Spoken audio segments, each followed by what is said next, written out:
মানুষ নিজের মতো করে প্রথমে বারোয়ারি পুজো, তারপরে সর্বজনীন দুর্গা পুজো অনুষ্ঠিত করেছে।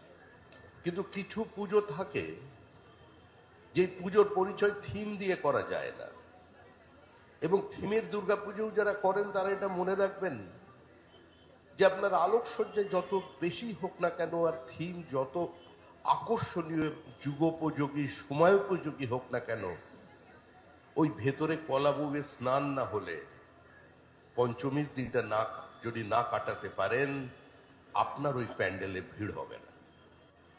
আর এই কলকাতার উত্থান পতনের সঙ্গে, রাজনৈতিক পরিবর্তনের সঙ্গে, সামাজিক বিবর্তনের সঙ্গে, একটা অস্থির সংঘর্ষের যুগের সঙ্গে সম্পূর্ণ তাল মিলিয়ে এই কলেজ স্কোয়ার সর্বজনীন দুর্গাপুজো নিজেদের দাঁড়িয়ে আছে। উদ্যোক্তারা আমার কাছে গিয়েছিলেন, আমি এ ধরনের একটি পুজোর সঙ্গে যুক্ত হতে পেরে আমি নিজেকে গর্বিত অনুভব করছি। আমি সর্বপ্রকার সহযোগিতা এই পুজোকে দেব, কিন্তু সাম্প্রতিককালে দুর্গাপুজো একটা রাজনৈতিক পরিবর্তন হয়েছে। আমি মনে করি না গোটা সমাজ রাজনৈতিক সাপেক্ষ, বা পুরো সমাজকে সম্পূর্ণ রাজনীতির নিরপেক্ষ করে দেওয়া যায় না। এবং আমরা পশ্চিমবঙ্গের বাসীরা দুর্ভাগ্যক্রমে একটা রাজনৈতিক সমাজের বাসিন্দা হয়ে গেছে, যার থেকে আমাদের বেরিয়ে আসার প্রয়োজন আছে। আমাদের আগে একটা সরকার ছিল, সেই সরকারের মন্ত্রীরা ছিলেন, তারা বিরাট বিরাট দুর্গাপুজো করেছেন, কোনো অন্যায় করেননি। তারা হয়তো পুজো শ্রীবৃদ্ধি করেছেন, এবং তাদের পাড়ার দুর্গাপুজো, ক্লাবের দুর্গাপুজো যে উচ্চতায় তারা নিয়ে গিয়েছিলেন, অন্তত তার কাছাকাছি যদি কেউ নিয়ে যেতে পারেন, কারণ অনেকেই আবার ভেতরে আছেন, অনেকেই পুজোতে আসছেন না, এটা আমাদের কাছে কাঙ্ক্ষিত নয়। আমি নির্দিষ্ট একটা বার্তা দিয়েছি আমার দলের পক্ষ থেকে, যে আমার দলের বিধায়ক যিনি আছেন তিনি নিজের নির্বাচনী কেন্দ্রে দুর্গাপুজোয় অংশগ্রহণ করবেন। একটা নয়, 100টা পুজোয় অংশগ্রহণ করবেন। স্বতঃস্ফূর্তভাবে, রাজনীতির চাপের কাছে মাথা নত না করে, নিজেদের স্বকীয়তা বজায় রেখে যদি কোনো সংগঠন, কোনো সর্বজনীন দুর্গাপুজো কমিটি আপনাকে সভাপতি করতে চায়, চেয়ারম্যান করতে চায়, পৃষ্ঠপোষক করতে চায়, আপনি হবেন, কারণ আপনি জনপ্রতিনিধি। কিন্তু জোর করে দুর্গাপুজো দখল, যেখানের সঙ্গে আপনার কোনো যোগাযোগ নেই, আপনি যেখানে থাকেন না, শুধুমাত্র একটা ক্ষমতার রং বদল হয়ে গিয়েছে বলেই আপনি একটা পুজো দখল করে নেবেন রাজনীতির নামে, এটা সম্ভব নয়, এটা চলতে পারে না। এই সংস্কৃতির বাইরে আমাদের বেরোতে হবে, পুজোকে রাজনীতির বাইরে রাখতে হবে। রাজনীতির নির্দিষ্ট একটি গ্ল্যামার আছে, কেউ অস্বীকার করতে পারবে না। মুখ্যমন্ত্রী যদি কোনো দুর্গাপুজোর প্রাঙ্গণে উপস্থিত হন, স্বাভাবিকভাবেই সেই পুজোর প্রাসঙ্গিকতা বাড়বে, গুরুত্ব বাড়বে, একথা কেউ অস্বীকার করতে পারবে না। কিন্তু যদি মুখ্যমন্ত্রী নাও আসেন, মন্ত্রী নাও আসেন, সাংসদ বিধায়করা নাও আসেন, নেতারা যদি নাও আসেন, তারপরেও দুর্গাপূজা চলবে। চলবে মানুষের ভক্তি নিয়ে, মানুষের বিশ্বাস নিয়ে, মানুষের আবেগ নিয়ে। সমাজের সর্বস্তরে, সমাজের সমস্ত পদক্ষেপে, সমাজের প্রত্যেকটি আঙ্গিকে যদি রাজনীতির অনুপ্রবেশ হয়, তাহলে আমাদের পশ্চিমবঙ্গ যে সর্বনাশের পথে আমরা গেছি, আজকে সেই সর্বনাশের পথে আমরা চলে যাব। আমি আপনাদের, যদিও এটা পুজোর প্যান্ডেল, আমি কোনো রাজনৈতিক বক্তব্য এখানে রাখবো না। আমি শুধু আপনাদের ভাবতে বলছি, পেছনে মাস্টারমশাইরা আছেন তাদেরও ভাবতে বলছি, মহারাজকেও বলছি। এই যে সামনে ক্যামেরা নিয়ে বুম হাতে দাঁড়িয়ে আছে সাংবাদিকরা, আপনারা সারা ভারতবর্ষে যখন নির্বাচনের ফল ঘোষণা হয়, যখন ভোট গণনা চলছে, কেউ আগে যায়, কেউ পিছিয়ে থাকে, এগুলো পেছনে চলতে থাকে, নেল বাইটিং ফিলিংস। কারণ আমরা তো মাল্টি পার্টি ডেমোক্রেসিতে অংশগ্রহণ করেছি, আমাদের ভোট অন্য।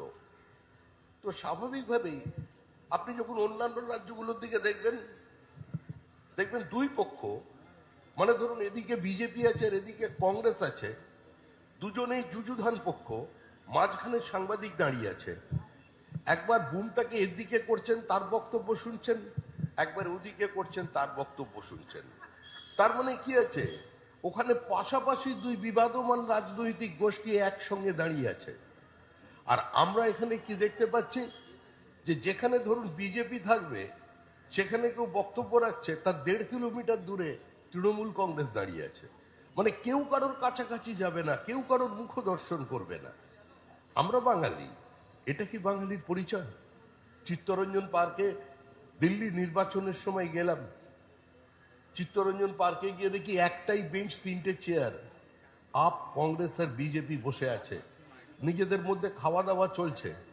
কে বলে একজনের সঙ্গে একজনের প্রবল ঝগড়া।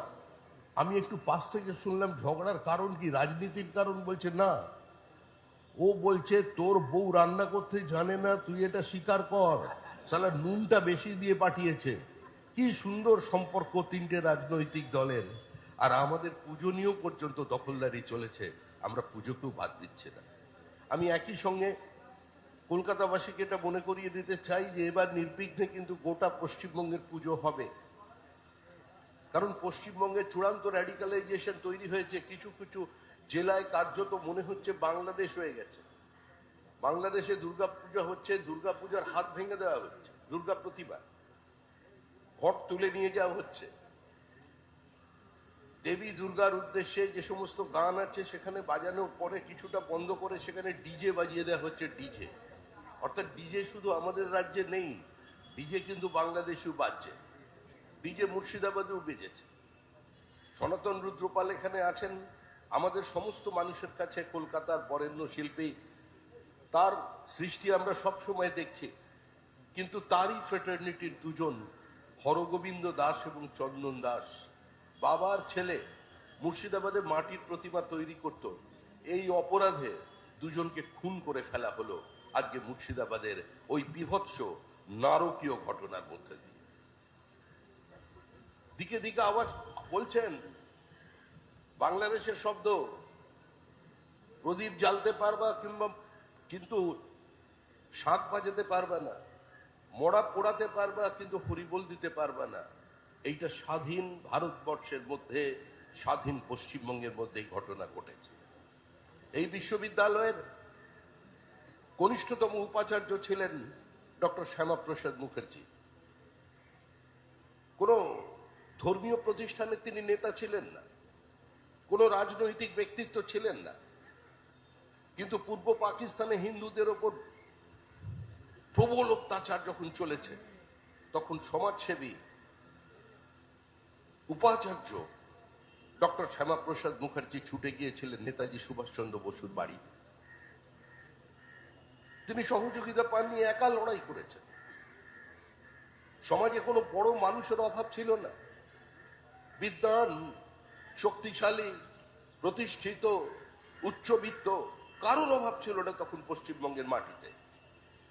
কিন্তু স্বামী প্রণবানন্দজি, ভারত সেবাশ্রম সংঘের প্রতিষ্ঠাতা মহারাজ, তিনি তার ত্রিশূলকে তুলে দিয়েছিলেন ডক্টর মুখার্জির হাতে।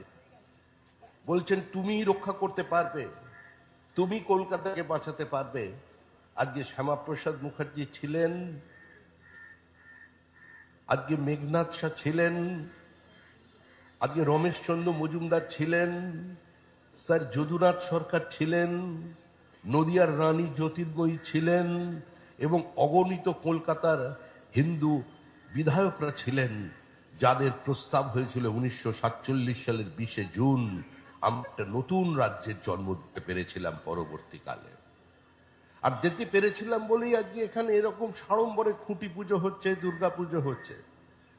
আমাদেরই রক্ত, আমাদের ভাই ঘোষ, বোস, দত্ত, মিত্র, গুহ, ঠাকুরাদা, ঢোল, পোদ্দার সরকার, চাকমা,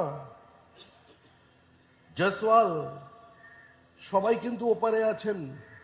তারা এভাবে চারিদিকে মাইক লাগিয়ে দুর্গাপুজো করতে পারছেন না। আজকে পবিত্র রথের দিনে তারা খুঁটি পুজো করে দুর্গাপুজোর উদ্বোধন করতে পারছেন না। আমরা যেন একটু তাদের কথাও ভাবি, কারণ বাঙালির প্রিয় পূজা দুর্গাপুজো। মাঝখানে আবার এটাকে পুজো বলা হতো না, উৎসব করে দেয়া হয়েছিল। আর এই উৎসব দুর্গাপুজোর সময় 5 দিন আপনি উৎসব করুন না, দেবী প্রতিমাটাকে সরিয়ে নিন না, কোনো মানুষ কলেজ স্কোয়ারের প্যান্ডেলে ঢুকবে না। যারা থিম করেছেন, দুর্গা প্রতিমাকে সামনে রাখতে পারলে থিম যত ভালোই করুক না কেন, আপনি দুর্গা প্রতিমার পরিবর্তে সনাতন রুদ্রপালকে দিয়ে একটা কলেজ স্কোয়ারের একটা প্রতিমা তৈরি করে দিন না কেন, শুধু কলেজ স্কোয়ারের আবহে। তিনি শিল্পী মানুষ করে দিতে পারবেন, কিন্তু প্যান্ডেলে দুর্গাপুজোর সময় লোক আসবে না। এটা পুজো, এটা বাঙালির কাছে প্রিয় পুজো। এই পুজোকে আমাদের ধরে রাখতে হবে। চেষ্টা করবেন একে রাজনীতির প্রভাব মুক্ত করা। কতটা সফল হবেন আমার জানা নেই, কিন্তু চেষ্টা করবেন। আমি একটা নির্দিষ্ট রাজনৈতিক চিন্তা ভাবনায় বিশ্বাস করি। আমি বারবার সমস্ত জায়গায় বলছি যে পশ্চিমবঙ্গে 50 বছরের পর আমরা একটা সরকার তৈরির চেষ্টা করছি, যে সরকারটা দলের নয়, পশ্চিমবঙ্গ রাজ্য সরকার হবে। ঠিক একইভাবে আমি আপনাদেরও বলছি, এই পুজোয় আমি যদি যুক্ত হতে পারি, আমি সর্বপ্রকার সহযোগিতা এই পুজোর জন্য করব। এই পুজোর দিনগুলোতে সকালবেলা আমি এখানে আসব, কিন্তু অনুগ্রহ করে আমাকে কোনো পদে রাখবেন না। কারণ আমি যদি এখানে পুজোর সভাপতি হই, তাহলে আমি এই যে বার্তা আজকে আমি দিচ্ছি সেটা দিতে পারবো না।